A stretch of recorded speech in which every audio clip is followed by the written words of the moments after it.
Visva Bharati campus লাগোয়া রতনপল্লী ভারত তীর্থ market আর সেই মার্কেটে দুই পাড়ার হাতাহাতি।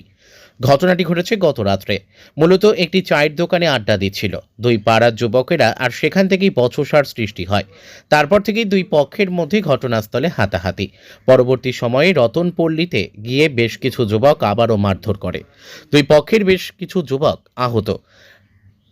রাত্রেই শান্তিনিকেতন থানার পুলিশ পৌঁছায়। পুলিশ পুরো বিষয়টি তদন্ত করছে, তবে কী কারণে বচসা এখনও স্পষ্ট হয়নি। বীরভূম থেকে কৌশিক গাঙ্গুলির রিপোর্ট, ওয়ার্ল্ড পাবলিক টিভি।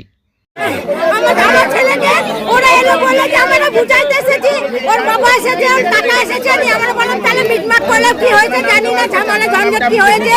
এলো এসে ওরা অনেকগুলো গাড়ি এলো, 30-50টা লোক এসে আমার ছেলেটাকে ওইখানে এত সবাইকে মারতে লাগলো। ওরা লাঠি নিয়ে এসেছে, মাথা ফাটিয়ে রক্ত ভগবা